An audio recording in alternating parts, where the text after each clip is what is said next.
Hey there, Karina here, your Lucid Living coach. I'm just getting on this podcast to let you guys know that today is the solar eclipse in Libra. This hasn't happened since 2004, believe it or not, but we've had some similar ones in 2015.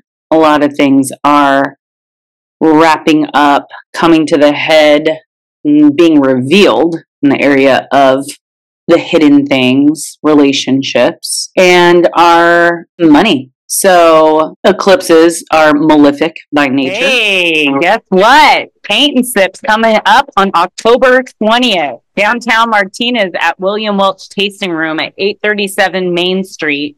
We are having a celebration. Spooky art will be made and alcoholic potions will be drank. This is a costume party, so please dress in your best costume, as there will be prizes. And if you would like to buy the ticket through Venmo, you can go to @LucidLivingCoach and you can pay $55 right now. It moves up to $65 on the 12th, but now is the time for the early owl special. Early birdie. So I cannot wait to see you there. They tend to cause chaos, change, unexpected things, disruptions in weather like hurricanes, tsunamis, volcanoes, and earthquakes, because this is a new moon in an air sign.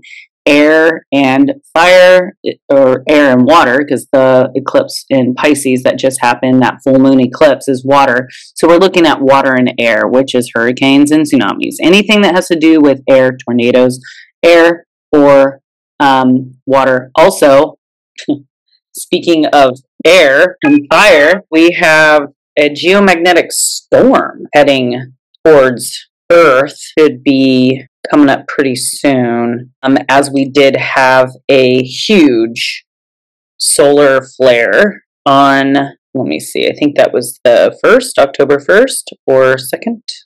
It was October 1st. We had an X-class solar flare. And it usually takes about 3 days to hit the Earth. With the magnetosphere being so weak, we're definitely going to feel that.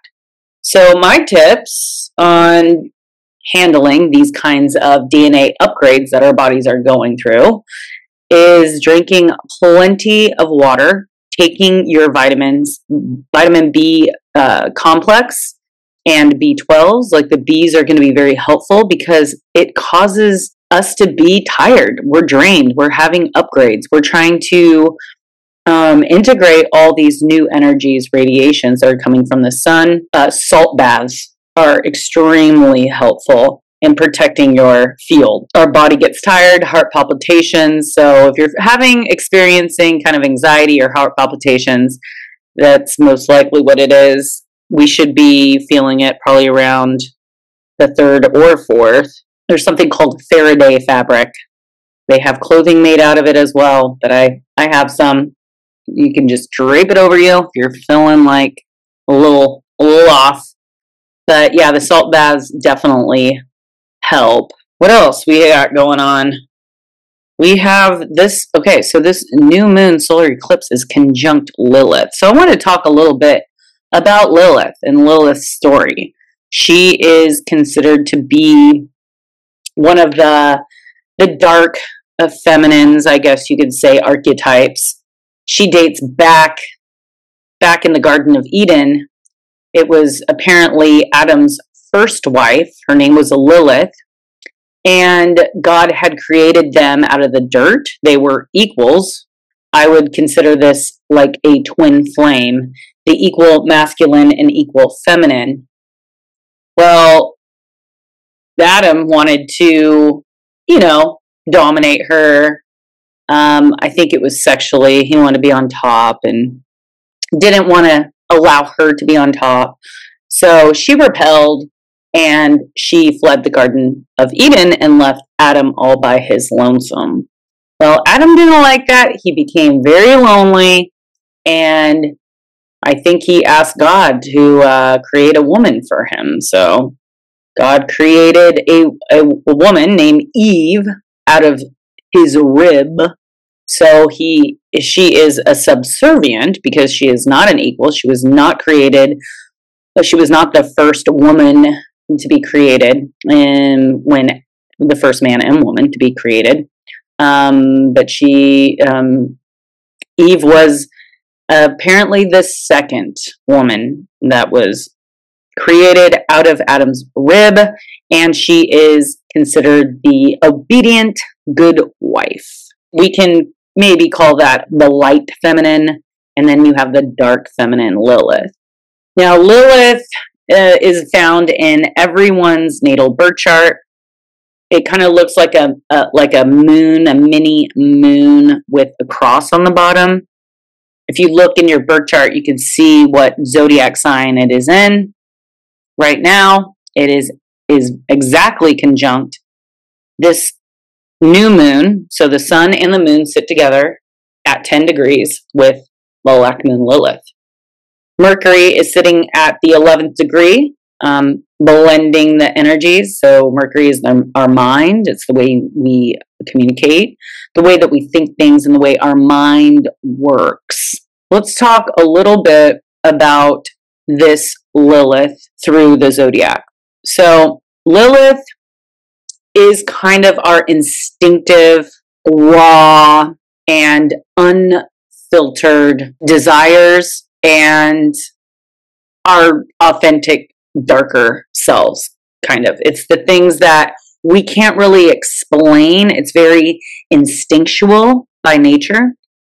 And so when it's expressing itself through a certain zodiac sign, these are the things that we might hide from people, or we might be shamed for having these particular qualities from people in our lives. And so it's a part of ourselves that it's kind of like our shadow work, right? So if you have the black moon Lilith in Libra, okay, Libra is about the balance between the light and dark.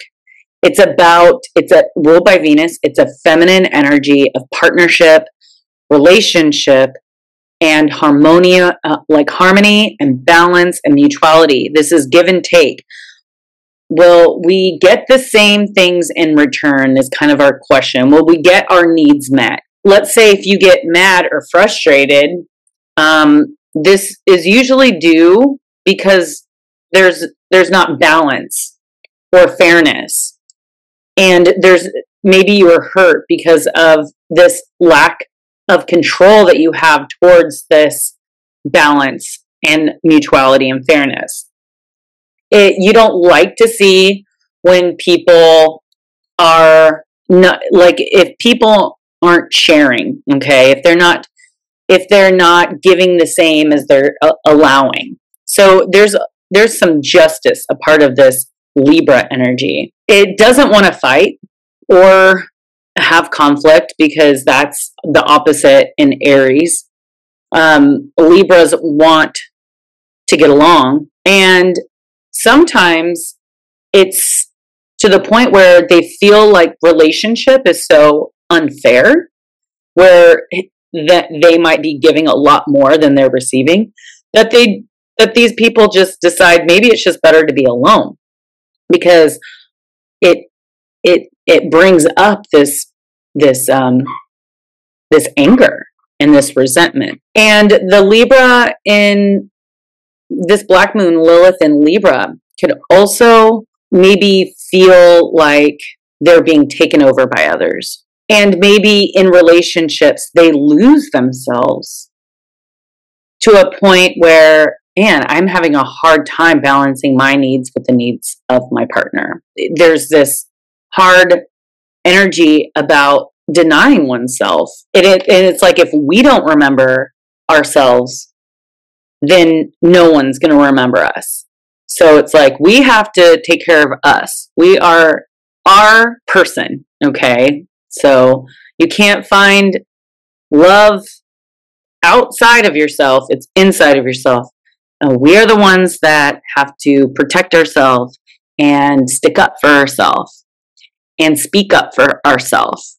But this is definitely about learning the give and take, taking oneself into thought, keeping ourselves in mind, and learning autonomy and holding your ground when someone is trying to tame you, or if someone's trying to control you. But you don't want conflict, and that's the thing. So choosing relationships based on the Venusian type qualities, like the way someone looks, or the way someone's body is appearing, or the way that their pheromones or hormones smell, you might not know what is drawing you to someone. So the opposite of that would be Aries. And this is all I'm going to get into today. I am definitely feeling the new moon energy of just needing to be quiet and resting and meditating, and just feeling this calmness, because everything tends to be very still during eclipse days. It's like time stands still. Okay. So Aries on the opposite side is very active, assertive, instinctive around getting things done, activities, not knowing why they act the way they do. They tend to be defensive in response when being shamed for the assertiveness or the aggressive responses. And Aries is about the body, the physical appearance. So getting in your body and listen to what it's saying. Reactiveness and arguing and fighting. Like, I'm done with everyone. I'm not going to talk or hang out with anyone anymore because I feel like I can't be myself. And maybe this Black Moon Lilith and Aries people feel like they're ashamed for how quickly they make decisions, or how much they work out at the gym, or how assertive or aggressive and how they go about getting what they want, in the way of like pushing others aside to get their needs met. And sometimes they just don't know why that they're feeling a certain way. So that is all I have for the Black Moon Lilith conjunct. And then there is a special comet flying around the skies that apparently we could see, and it's called the A3 Comet. It's Comet Tasachin I don't know. Atlas. It's A3. The comet is from this Oort cloud that was discovered in January of 2023.